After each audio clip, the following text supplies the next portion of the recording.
People like you turn out, let every voice be heard, give meaning to the word democracy. Oh, say, can't you see that your vote keeps you free? So turn out, vote, everybody out. Oh, the citizens of the USA are an independent lot. They turn out on election day and quietly have the final say whether anyone likes it or not. So let the world see how men act when they're free. Turn out, vote, everybody out.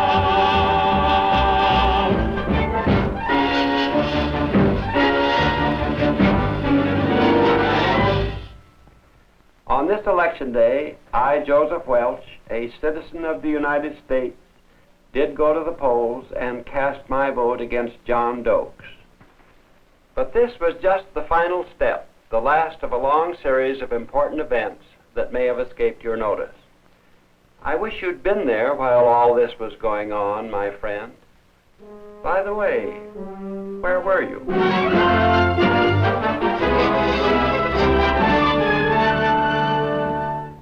In the 4th District, it's a close race between Dokes and Smith. The latest count, Smith, 1,854. Dokes, 1,965. In Charlie, the 8th District, Dokes leads this is over such a Smith bore. Can't we have by something else? 2,242 to...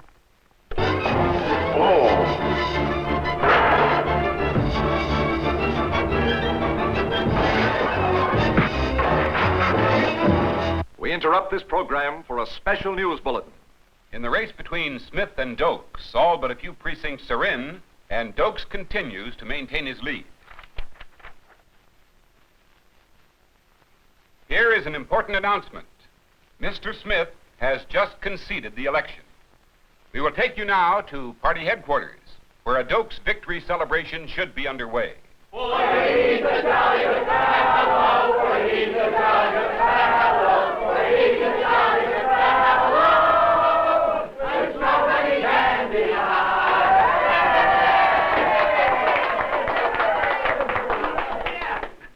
Fellow citizens and party workers, I thank you. And I solemnly promise to the voters who elected me that I will consider my office a sacred trust.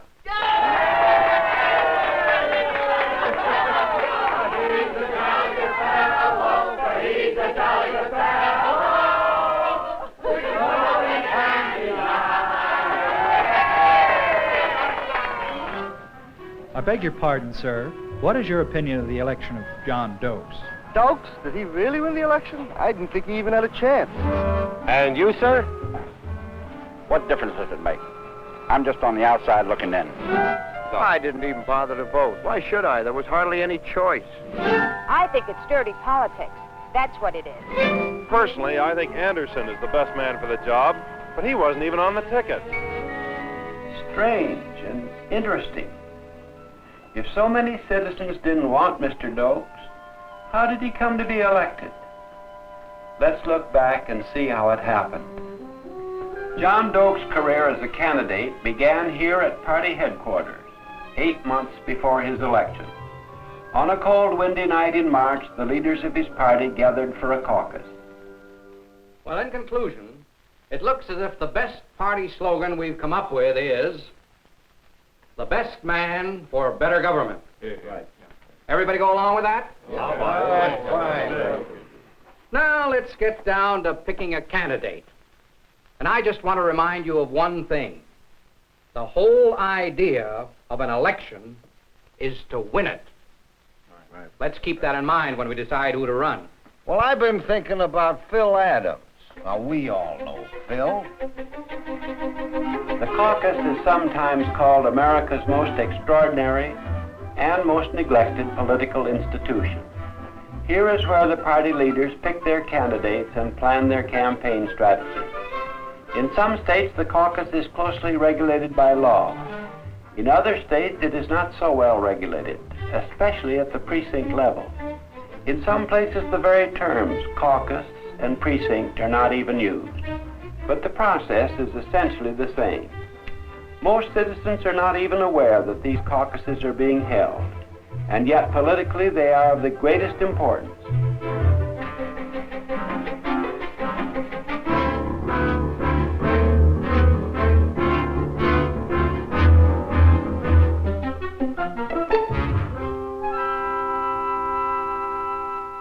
There seems to be some kind of objection to every man we've talked about so far. What we need is a new face. Let's take another look at this fella Dokes. Now, he's not too well known yet, of course, but he does make a good impression. And he's the only one nobody's really opposed to. Nobody's mad at him. I don't know. He sure wants it. Well, what do we really know about him? We need someone who will work with the party. Don't worry about it. I'll have a talk with him. Well, what'll I tell Phil Adams? He's not going to like this. Well, we can't help that. And it's for the good of the party. Tell Phil there'll be some other spot for him after the election. But now, let's finish this thing up right. I'd like a formal nomination from the floor. Well, okay, if you're sure it'll work out right. Sure, I'm sure. I hereby nominate that distinguished citizen, loyal party member, your friend and mine, John C. Dokes. Second. All those in favor, raise their right hand. You may be interested to know that under the laws of the state in which this caucus was held, any member of a political party is entitled to attend the caucus of his party. Item 2. Before it was held, the time and place of this caucus was duly printed in the newspaper. True, it was a small item, and it is quite possible that if some uninvited member of the party had decided to attend the caucus, he might not have received a very warm welcome. Nevertheless, the fact remains that many could have attended, but only those interested did so.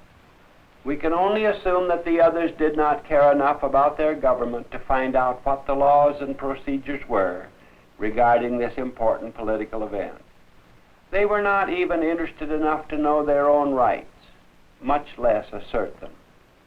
They forfeited a valuable privilege. So we may say that the first step in Mr. Dokes' political career was made possible by the political ignorance of the voters. And if there are any who do not care to plead ignorance, I can only say to them, then, where were you?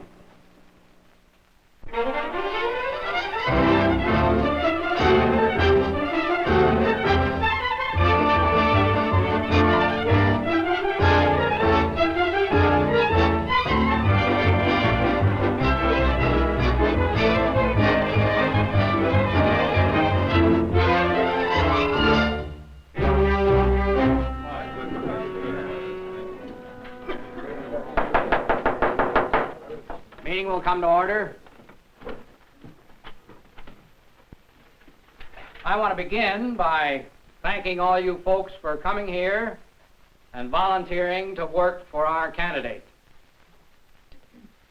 The primaries are coming up, and I don't have to tell you that a primary isn't won by accident. If we want John Dokes in the fall, we'd better pitch in now and win this primary. For a majority party, control of the primary in any community means control of the political situation in that community. I want to impress on you that every single vote we can get is important. Here's why. Out of every 100 possible voters in a precinct, only about 50% will turn out for the general election next fall. About 25 of these voters will back the majority party. 15 will back the minority party, And the remaining 10 will scatter their votes as unenrolled voters in either party. So, we have a situation where what we call the will of the people is actually the will of only 25% of the people. And in many primaries, only about 1/4 of that 25% will turn out to vote. This comes to 6 or 7 people. So, for your candidate to win the primary in a majority party, all he has to do is get a majority of this 6 or 7 people out of 100. The outcome of the primary actually hangs on how 4 people out of 7 in every 100 can be persuaded to vote.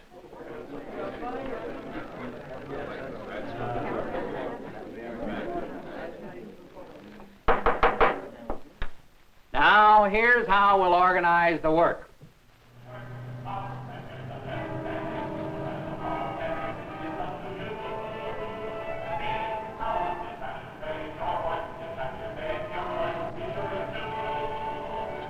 Eddie, darling, would you please close the window? Yeah. Oh, I'll be so glad when these elections are over. This is a nuisance. You say that again. These politicians create more of a rumpus than a dogfight. Gee, it's sort of like a circus, isn't it, Dad? That's exactly what politics is, Eddie, a circus. Gee, it must be sort of fun. Say, why don't you run for office? Bet you'd make a swell congressman or governor or something. I thank you very much, Eddie, but I'm too busy. Anyway, I'm not the type. Yeah. People like your father don't want to get mixed up in politics, dear. Oh.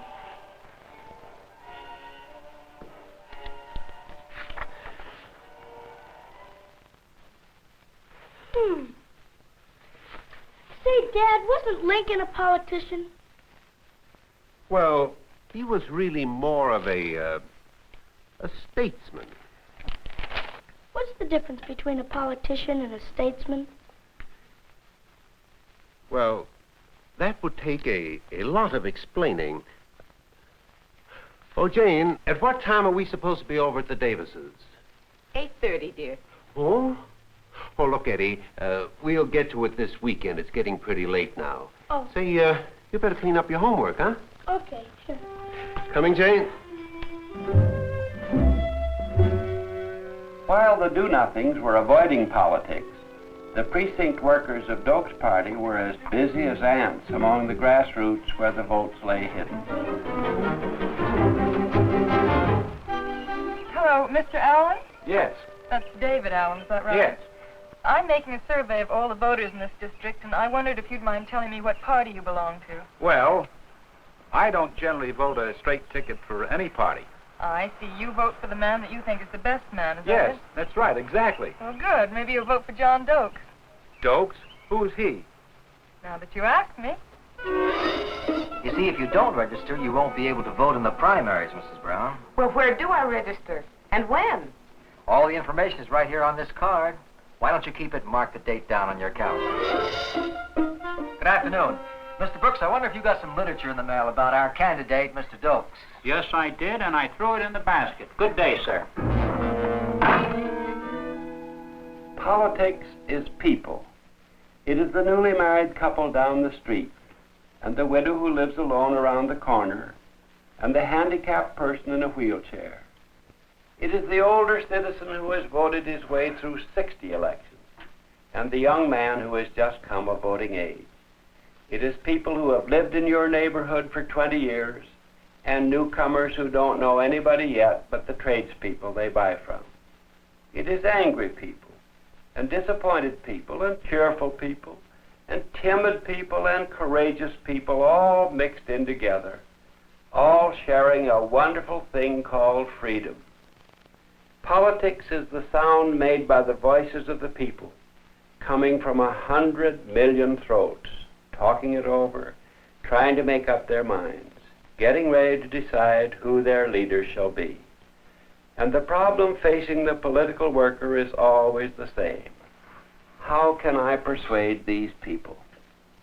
Among those who had to be persuaded to vote for Dokes were the women in his community. The women's vote was very important. According to Census Bureau statistics on the 1960 presidential election, women eligible to vote now outnumber the men by more than 3,200,000. Dokes' campaign managers made a special effort to capture these voters. Mr. Dokes had to pass close inspection at many a coffee clutch. And my little Frankie, who just idolizes Mr. Dokes here. Well, he woke up this morning, and what do you think the first thing he said to me was? He said, "Mommy, can I run for mayor?" Well, I always say there's nothing like children around the house to keep our ideas young. How true, Mr. Dokes. Yeah, and speaking about children, I'm afraid I really must be going. I'm terribly sorry for this interruption, ladies. May I speak to you a moment, Mr. Dokes? Yes. Oh, you ladies will excuse me? Why, of course. You know how it is. I'm really sorry I had to do this to you, Mr. Dokes. That's all right, my boy. I just want to remind you have to be over at Mrs. Pentland's at 3:30. Mrs. Pentland's? They told me I was due to Miss Natalie Rosson's at 3:30. But you can't. There are 20 women waiting for you over at Mrs. Pentland's. What am I going to do? All the little problems that go on behind the scenes in a political campaign. But somehow this is what binds political workers together, gives them somewhat the same feeling that veterans have when they've been through a war together. Even the mistakes become something to reminisce about and laugh over later on. I think this is true whenever people work together or fight together for a common cause. And it makes the political worker feel somehow special, even when he is doing something as dull as ringing doorbells or stuffing envelopes. I think the critical outsider who holds himself aloof from it all misses a rewarding experience by not participating in politics.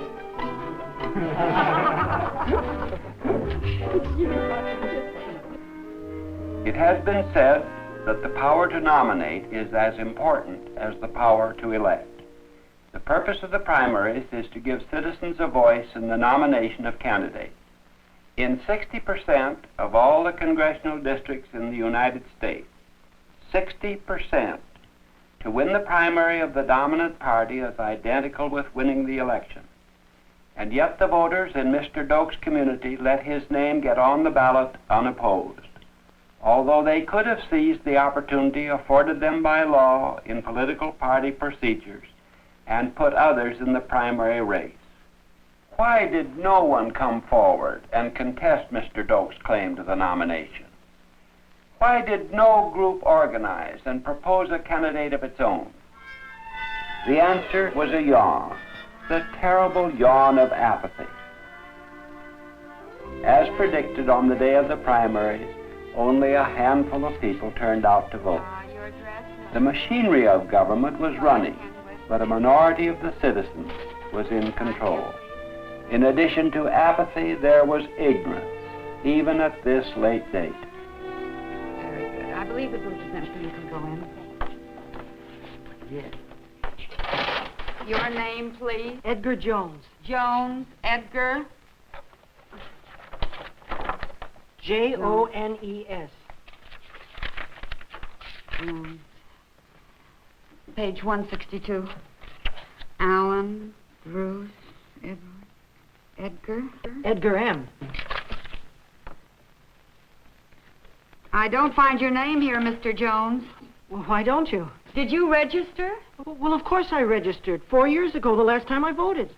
I'm sorry, sir. That registration no longer holds good. Too bad. He deserves an E for effort, but he really didn't care enough about his vote to protect it. Different states have different laws about their political machinery. It pays to know what those laws are in your own state.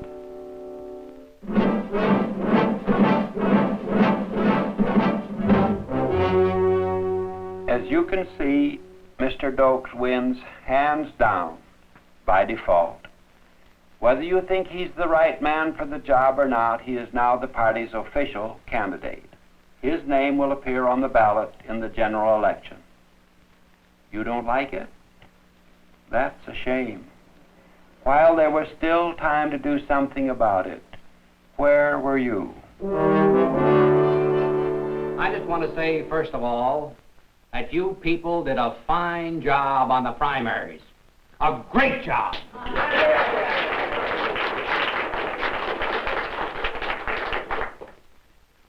Now we've got an election coming up.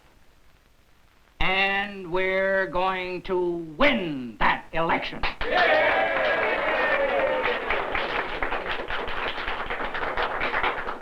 We're going to put the pressure on and keep it on. But it's going to take hard work and plenty of it. Now, is there anybody here who feels that he hasn't got the time?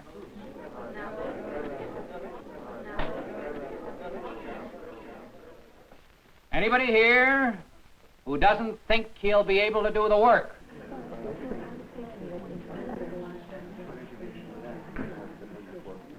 All right. I'm counting on you people. The party is counting on you. Now, here's what I want the committees to do. Vote for Dokes, Dokes, Dokes, vote for Dokes, Dokes, Dokes, Dokes. And so once again the political machinery begins to move, shifting swiftly into high gear. Will Dokes win the election? Dokes' party is taking no chances.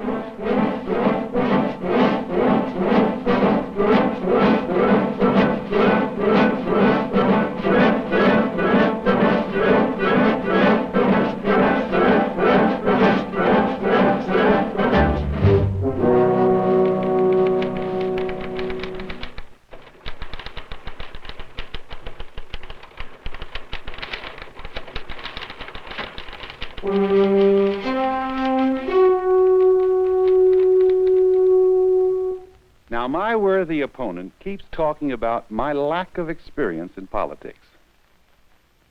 Let's examine some of his experience. Who sold out on the housing issue? Who voted no on the new school? If that's the kind of experience a politician needs, I'm glad I don't have any.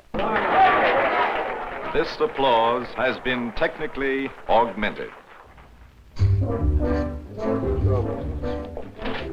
It is election morning, and for the political worker, this is the big day. He prepares himself for it like a farmer going forth to harvest, or a cowboy driving his herd of cattle the last mile to the railhead. His job is to get those voters to the polls. Name by name, he goes down his list, rounding everyone up, helping them to get to the polls in every way he can. Even with all this pressure, the turnout is only average.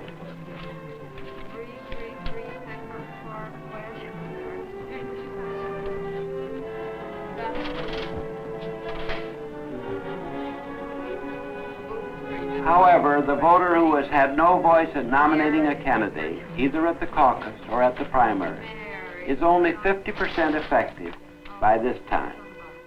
If he doesn't like Dokes, his only alternative is to vote a split ticket. But here he may find himself confronted by some other candidate whom he likes no better than Dokes and knows even less about. Well, what's it to be? Make up your mind, Mr. Voter. Now, in the privacy of the curtain booth, he may momentarily regret his apathy and negligence, but time has run out on him. Well, he thinks, what's the difference how I vote after all? One vote, who cares? It'll be lost in the shuffle. Nobody need ever know how I voted.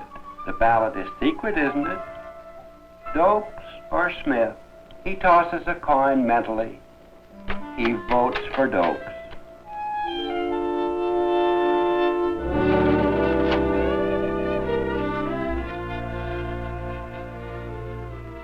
And so the mystery of how Mr. Dokes came to be elected turns out to be no mystery at all. In a democracy, government is truly representative of all the people only if all the people participate in government. This means participation in the party of your choice, because government is the product of politics. This is democracy. This is the meaning of freedom.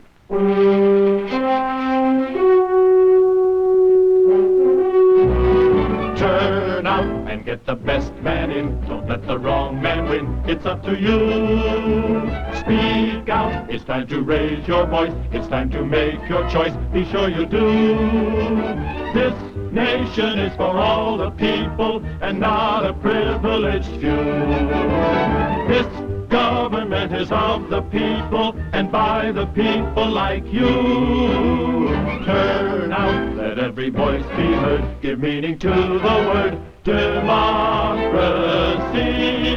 Oh, say, can't you see that your vote keeps you free? So turn out, vote everybody out.